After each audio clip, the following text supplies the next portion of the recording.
Welcome to TW Sports Talk, everybody. We're coming off of a big Monday Night Football win with the Philadelphia Eagles beating the Colts 30-27 this past week.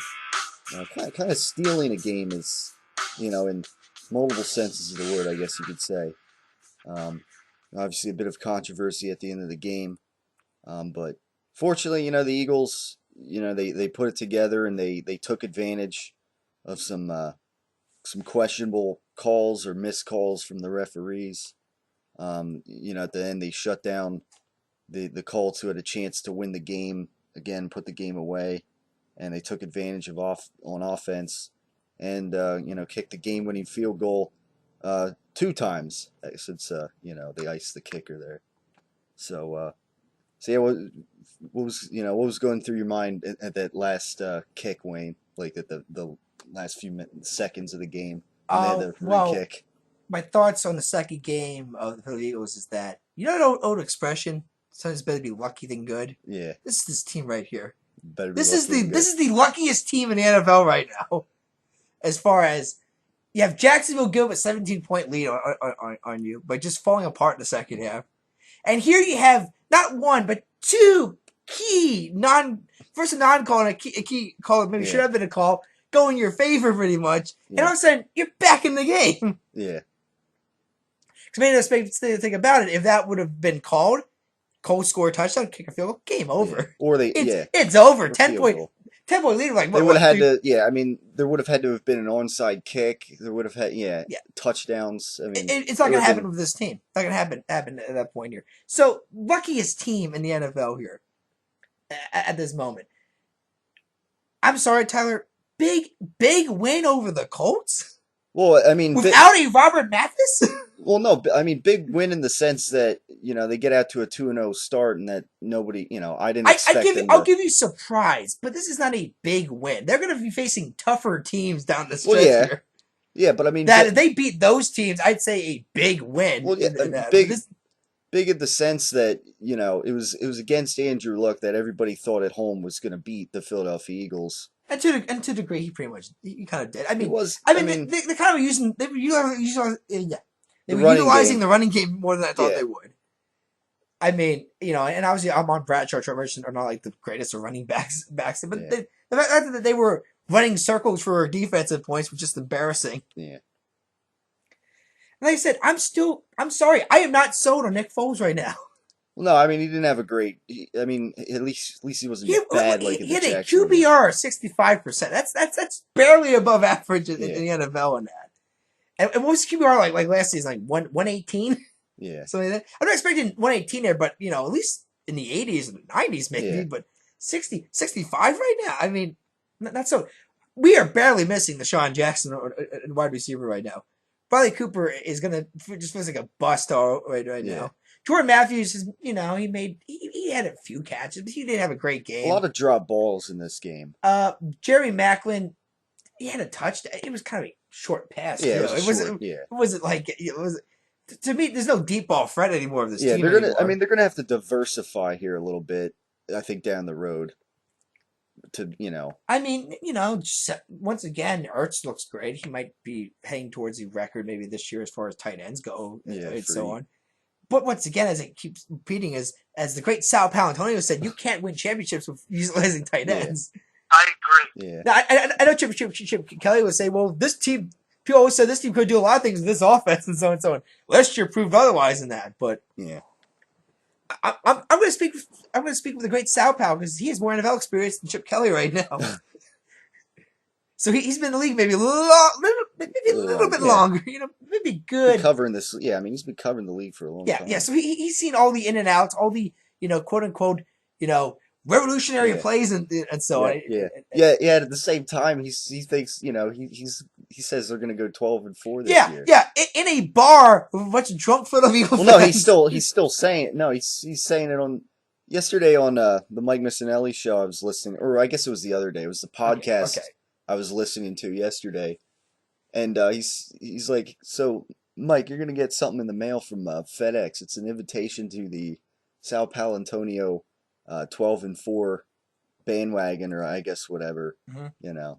So I guess bring you know, he's still standing by his 12-4 prediction, I guess.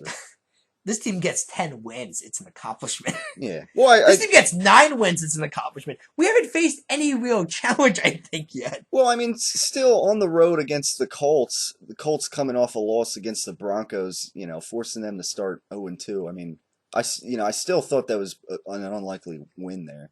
But like I said, two calls go in our favor. But then again, I mean, one of those calls, same thing happened to the Eagles last week. It was called against them. I think things even out with the bad calls eventually. I actually think the Fletcher Cox one was closer to a horse collar than this one. Well, I think they were pretty similar. Fletcher Cox's was a little bit higher up near the collar. I can see. But I mean, it wasn't by definition though a horse collar. This was Poole grabbing of the jersey and just happened to the guy happened to fall down.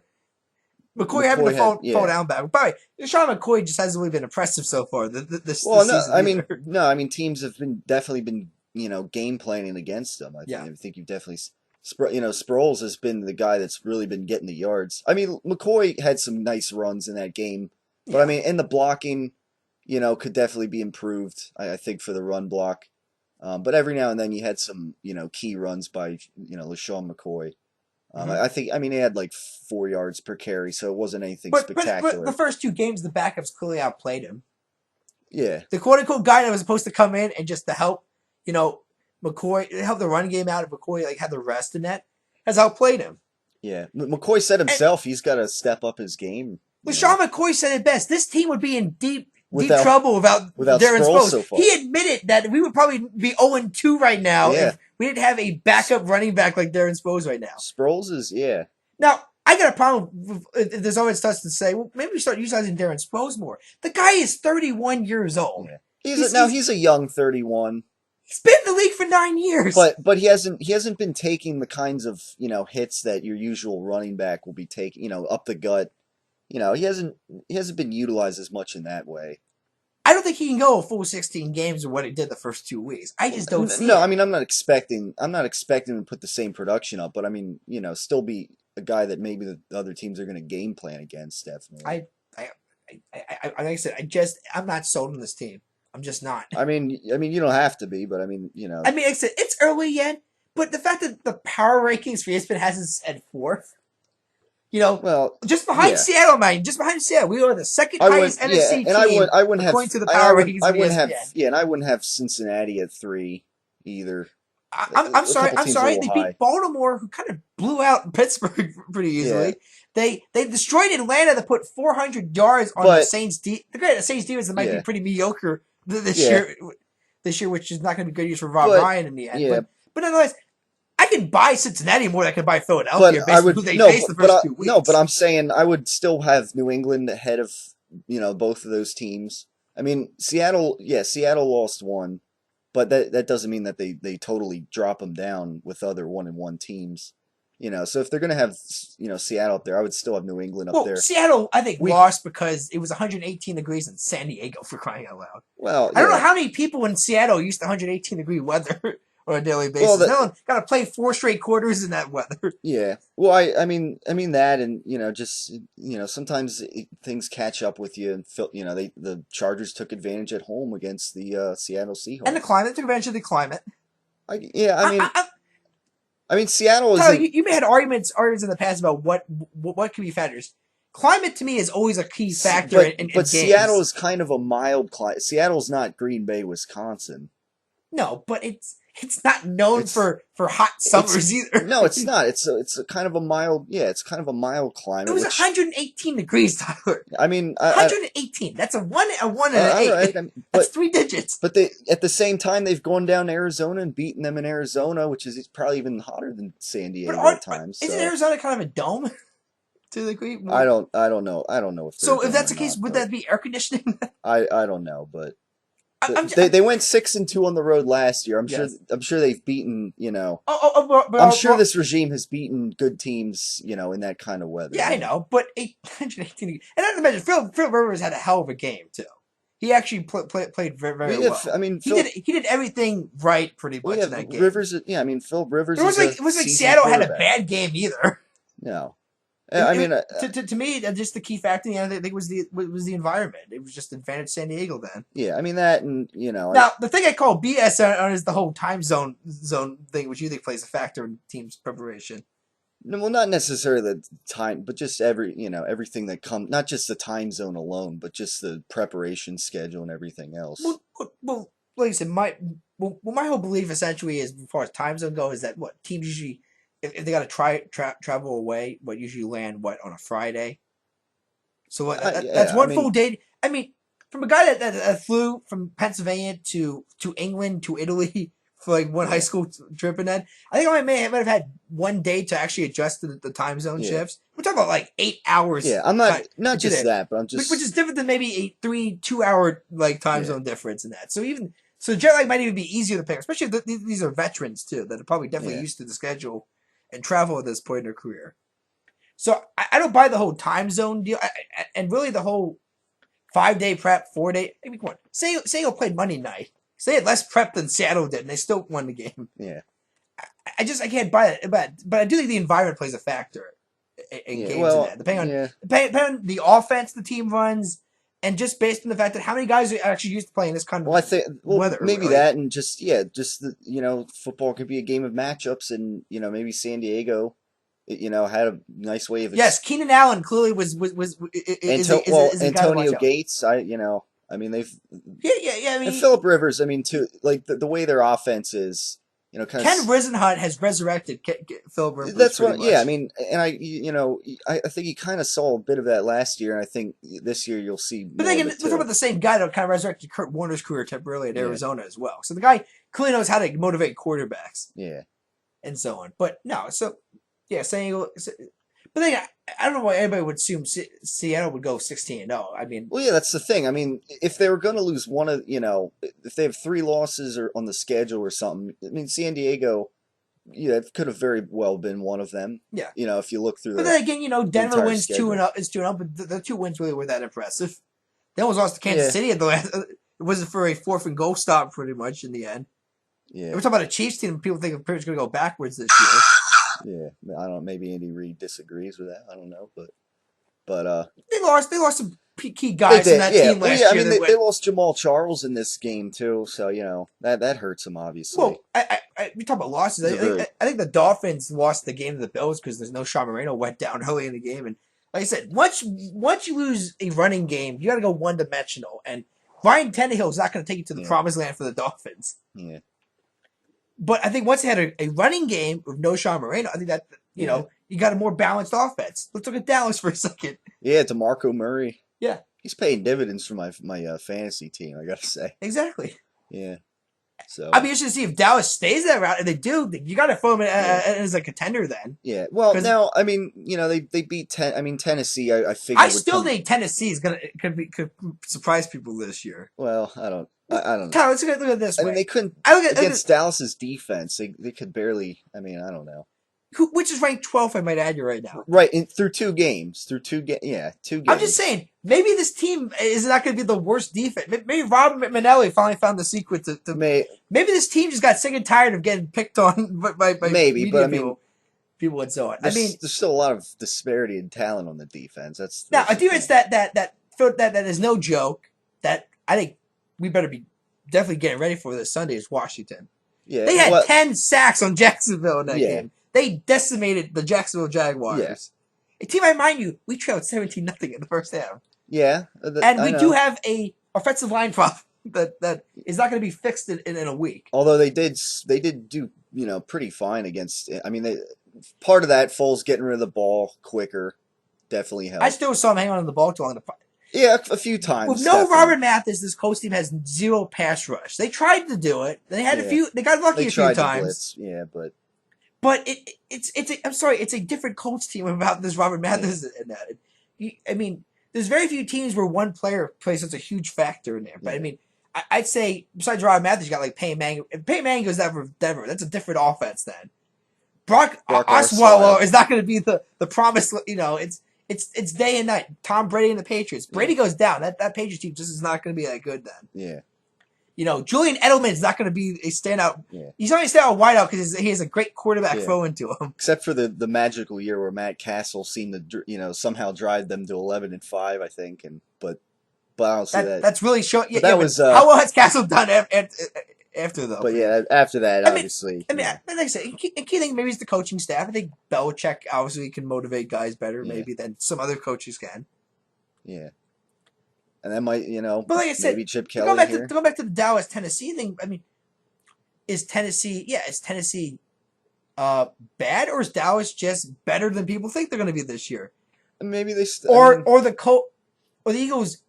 Are the Eagles, good, or are the coaches going to be bad than people think they're going to be this year? Pretty much. I mean, yeah. I don't think I think Houston's no pushover this year. Well, no, definitely not with that defense. But I think I'm just saying. Speaking of Houston, when I brought up Houston last time, how I was not impressed with their first 2 wins, they lost the next 14 games. Well, last year, I'm just saying.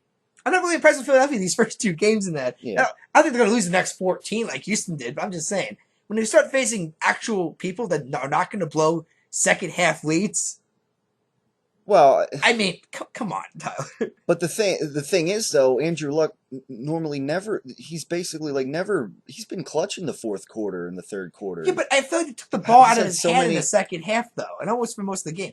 He only passed the ball that much. Well, they were ahead. I mean, they controlled the game most of. I mean, they were working with the running game, but when. That last drive, the bottom line is when they needed to make a play, go down the field, kick another, they didn't, and the Eagles, stopped them. Now, if this was an Andy Reid Eagles team a few years ago, you could never count on that. I'm not going to go that far. No, I'm just saying, there's something different about this team, which is, a lot of similar talent. Not to mention they lost Michael Kendricks late in that game. They had to trot Casey Matthews out there, and who probably was a bust. Casey Clay is not Clay. So I mean, we all thought he would be Clay Matthews, but Casey Clay is not Clay. Obviously not. So I mean, right away that posed a problem there. But I mean, they managed to hold together there on defense at the end. So I mean, I don't maybe credit the coaching staff for that. I don't know. Well, let's talk about something that actually hit the news with Washington here, where there's been some Eagle players in the locker room speaking of how they still don't get why Deshaun Jackson got kicked off the team, really, in a way. Yeah, well, I don't know. No, I'm saying. Are you concerned that maybe this is a divided locker room? I haven't heard any of this. Are you concerned that maybe Chip Kelly has not unified this group maybe around him? I don't know. I mean, through the first 2 games when they've been down, they've looked pretty unified. The way they've come back, I'm so glad to come back against Jacksonville and Indianapolis is come on. Indianapolis won. If it wasn't for a no flag call and a flag call, different story maybe as far as results. Maybe, but the bottom line is they took advantage of those opportunities where in the past they didn't in the past few years. Yeah, but I'm just saying they can't do that every game. They can't come out in the first half every game and I'm not. And I think essentially. I know, but I'm saying I don't. I think eventually they'll get some of these these kinks straightened out, and they won't come out so flat in the first. And like I said, I'm just saying. What are your thoughts on? Because you gotta. Usually, when this happens in teams, usually it's told for the franchise. Don't bring up the former player. Just don't bring it up. If you can ask, no comment. I just want to talk about the game here. He's on this team. I'm on that team. But they're still bringing it up here as if this guy's still an Eagle, pretty much. Jackson. Yeah. I mean I don't. Have you not seen these comments here? I've yet to hear about him. Because it was on First Take yesterday. It just makes you wonder. I don't even watch First Take. I mean, who brought it up? Was it Skip Bayless or? No. It was a topic. The topic was essentially, is Philadelphia going to regret getting rid of Deshaun Jackson in a way? Yeah, I mean that was the question was, and to verify, I think it was trying to think it was a defender for the Eagles. I'm trying to forget the name for a second. It might have been Kendricks there, but there was certain players supposedly have come out and said, the organization didn't really explain to them why Jackson got let go. Because yeah, I mean the argument was locker room. Well, the main argument seemed to be is that he was not buying into Chip Kelly's system in a way. I guess That's one. Yeah, I mean that's part of one and theory. obviously Chip has proven to be a guy where it's his way or the highway, pretty much.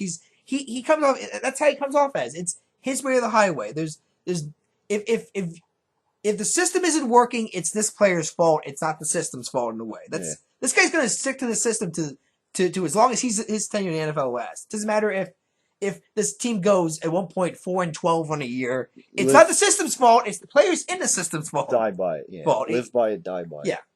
Because he's going to point to his Oregon record at the Pac-12 as success. Yeah. And maybe one great season, even though there's clearly some games in there that were not pretty, and so on. But no, the fact that there are players coming out openly saying that they don't get why Jackson got cut shows you maybe there might be some bitterness in this locker room here, maybe.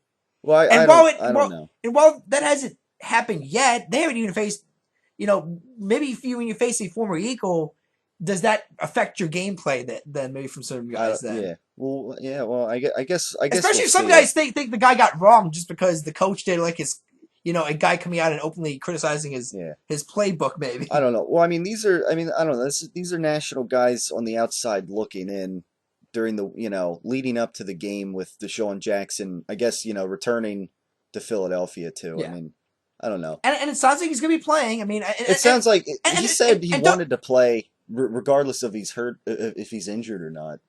Well, his injury was his shoulder injury was mostly day to day. It wasn't as bad as the RG3 injury. It's day to day, yeah. Was as bad as the RG3 injury? Right, yeah. RG3, I mean, yeah, he's injured, I guess what you would say. Well, Jackson's day to day. But like for him, it wasn't a fractured ankle. So he's not going to be out for the season. He could be back sooner than originally thought. It all depends how Kirk Cousins does too. They might have a quarterback situation that Washington doesn't want to deal with. Yeah. But because Kirk Cousins came in there and that offense. I know people are going to say it was against Jacksonville, but you know what? Same Jacksonville team kind of shut us down pretty well. Yeah, I mean, Washington, week 1 and 2, I know, but and no, I've already given up on Jacksonville as being a playoff stealer. Yeah, it's just, whatever this team showed in the preseason died in the second half against Philadelphia. Yeah, even this team can play a great, terrific first half. They don't have the depth, and they don't have the quarterback. With all due respect to local Chad Henne. And like you said, and honestly, I would stick with Henne. I would not throw Blake Bortles in this mess as a rookie. Yeah, not right now. Even if he's better, even if he's the better option, I'd wait until you maybe throw a little more talent around. Yeah, I think and they'll develop him more. Yeah. Look, I mean, let's look at Aaron Rodgers. How long did he sit on the bench behind Brett Favre till he finally came in? Kind of benefited him by doing that too. Yeah. Another person I think was Phillip Rivers too. Drew Brees is quarterback. He was backing for a while. That kind of benefited him. Yeah. Because what he studies the playbook. He doesn't need to worry about rushing or wording stuff fast. I mean, some reason now teams they got to rush a guy out there right away and they got to pick it up right away. And everybody does that. And sometimes you got to just be patient with them. Yeah. If you got a quarterback and it's a veteran, go for it. It's all about long term and short term in the end for some of these franchises, really. Yeah. So if I'm Jacksonville, don't panic. It's 0-2. I would have rushed Bortles out just because this offense is starting to shut down now due to lack of receivers now. Yeah. It's not like, New Orleans, who's 0-2 right now. And it's supposed to be, one of the premier teams in the league. Carolina's not going to be a pushover this year either. Yeah, it doesn't, I don't know, it doesn't look like they're going to take that big step back that many people. The defense is solid and this was a top 3 or 4 defense last year. Kelvin Benjamin, I think, has done okay as a rookie, and Jason Avant even got former Eagle again, once again, and honestly, that's another big miss. I think we're gonna have is Jason Avant because that's a veteran. That's veteran leadership there. Mr. Third, and he was like Mr. Third Down. I think. Mr. Reliable, and I can't. I'm sorry, Eli Cooper's not Mr. Reliable. He's right now, and either is Macklin or Matthews right now. Yeah. Don't even bring up Josh Huff's name at this point. Well, yeah, he's not even in the equation. But no, I'm just bringing up the fact that divided locker room maybe, but it hasn't been affected yet. And like I said, I guess it remains to be seen. And I said, people said Jackson had locker room problems. We don't know what problems he had with certain players. If it was obviously with the quarterback, who maybe Chip likes better than Deshaun does, and and he criticizes the coach. Clearly, that's but if that's not the entire locker room then. Yeah. So clearly, there might be guys that are still attached to the shot in a way that they think he Yeah, I got mean, wrong maybe by the coaching yeah. staff. I mean, yeah. Because I guess we'll see. I mean, I'm just saying, despite all that, Tyler, he was the most productive guy on the well, offense yeah, he last year. was. Yeah, Despite all that, then. in the receiving core. Yeah, But then again, when you have Chip coming the argument that, this is where maybe Chip comes in with a college mentality, yeah, which is his whole belief is that we don't have one star player. We have a team. Yeah. We got a team that no matter who I can put in will be electrifying it, and that's a college mentality. Right. Yeah. But Chip needs to learn in the NFL, you need stars to win championships. And I'm hoping, yeah. And I mean, hopefully that's something they address in the future. And no, that was Steve Spurrier's problem in the NFL. He didn't like this idea of star players. Yeah. Certain players that had more authority over other players when it came to playbook decisions and that. Because in college, there was no star players. Yeah. Even if you had a great player, you still could coach the guy. Yeah. Now you got contracts to worry about and agents and so on. And listen, Steve Spurrier could handle it, and that's always been this question about what college coaches can handle it and which can. Yeah. And usually the ones that can are the ones that have some NFL experience. Like, Pete Carroll has NFL experience. And so he actually knows the NFL better.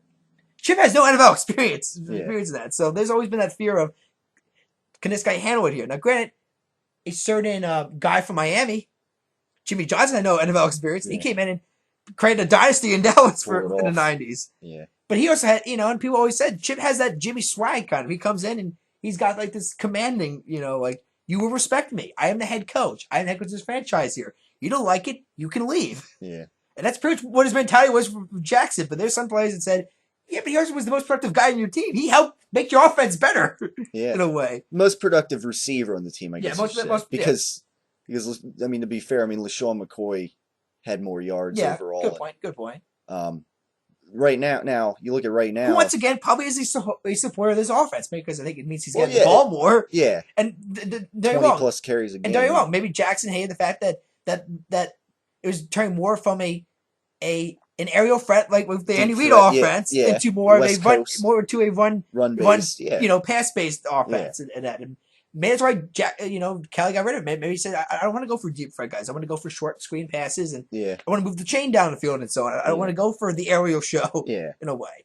Like I said, I can get that there, but the fact that you still have people in the locker room that still are maybe have not rallied behind this coach yet and still have this idea of, was that a mistake on our part maybe to get rid of Deshaun? That's got to make you nervous as an Eagles fan then.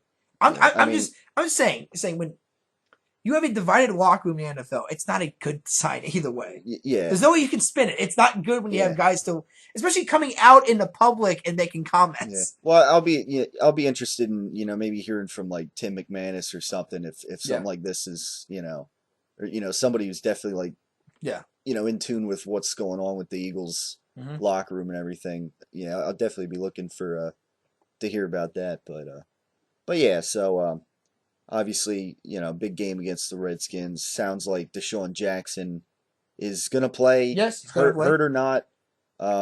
It sounds like he'll be good. But even if he's only at 85%, I still would take him over corners. He'll still be a deep threat. Yeah. No matter. Yeah. So. And not to mention, he's the only guy on his team. I mean, Alfred Morris is. He's having a good. He's having a good season so far. Yeah. So yeah, they can't sleep on him either. Obviously. So. And like I said, this offense to me is more geared towards Kirk Cousins than RG3, and maybe more more conventional. Yeah. I mean, he's not gonna be running like RG3. I mean, maybe some people have the theory that like RG3 is trying to, prove too much to everybody that he's still RG3 and make these plays, and I don't know, that's definitely been a theory there, and now he's banged up again. Yeah. Even without getting hit, so I mean, I guess unfortunate for him, but I don't think it hurts the Redskins too much. I think Kirk Cousins is a decent backup. Yeah. So yeah, we'll see. I guess we'll see how that goes. Obviously, I gotta head to class soon. So. Oh, okay. So yeah, I mean, if there's any last thoughts you wanna get in here before we close it down. Last thought for me is just that this defense Washington's going to be very good this game. I think. All right. I mean, like I said, I know you had this debate here. I think. We'll see. I think right now this is the best defense in the NFC East. I mean, hands down. We'll see First two games. We'll see how they handle. Paper, first best, as right now, the best defense in the NFL right now, as far as yards given. Through two. Yeah, I mean, week 2. I mean, things change throughout the season, so I mean, it remains to be seen if long term. And I said 10 sacks against Jacksonville, and we got I think our still an O-line problem. Foles better getting ready to scramble in that pocket a lot. In that game, I mean, get the ball out quickly. And like I said, can Sproles keep it going? I don't think he can because he's 31, 9 years. That's close to retirement. And this time in the NFL for a running back. Yeah.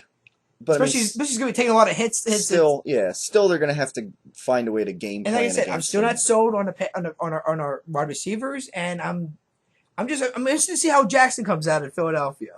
Yeah. And I'm interested to see what his reception is going to be too. Yeah. Well, yeah, that's it. That's always interesting with Philadelphia. Jackson kind of sporting a mini afro as of late, a bit of a new style. I thought that's kind of funny, but I saw pictures of him. Yeah, no, I mean, but yeah, it should be interesting. Keep an eye, and like I said, obviously you'll probably do some research on the whole locker room, maybe. Yeah. Or I'll be hearing, or at least some of the comments, because I'm trying to think who the guys were, but there were some guys that came out publicly and just said, and the sources, yeah, and they just said, look, they just don't get why Jackson no one really has explained to them why he got let go, really. Yeah. And really, to this, because what were the stories really, Tyler? It was Chip Kelly, wasn't so in the offense, and then it got to locker problem in the locker room, and then it got to the point where it was and this picture we happen to find on the internet, which I think was maybe it's now probably the stupidest reason to get rid of a guy now, because it was like, okay, but he has no criminal record though, and even if these guys next to him were gang members, he's part of a gang. Yeah, he may have no knowledge of that too. Yeah. Yeah, so I just think somebody owes us an explanation. Maybe we'll be looking for some explanations. Yep. But obviously, big division game this weekend. Yeah. We'll see how it turns out. See if the Eagles can, shut down the Redskins, and vice versa. If on offense they can still produce. Yeah. Without a strong receiving corps. So yeah, we'll see how things turn out. And see if Nick Foles can start acting like Nick Foles maybe a little more. Yeah, I mean, obviously he wasn't he's still underthrowing some guys and this and that, but at least he wasn't as bad as Jacksonville week 1. So like I said, after that, San Francisco maybe the big first test. Even though San Francisco, I still don't think they're gonna make the playoffs. They could. I mean, who knows? They could steal that if they lose to Washington. They could go over and steal that game. Who knows? Well, San Francisco, they're the missing. First big game right now on the schedule, looking at it going forward, is Arizona right now, which is week 7. This team could go 6-0, and I still won't be impressed with this team because I'd say it's kind of the easiest part of the schedule at this point, maybe. Yeah. Well, we'll see how things shake out, but yeah, obviously Washington is on the schedule next, so it's a must win. It's division game. Take it week by week. Division game must win. Yeah. First division game. So we'll see how it turns out and talk about it right here on TW Sports Talk as always next week. So thanks for tuning in, and we'll talk to you next week.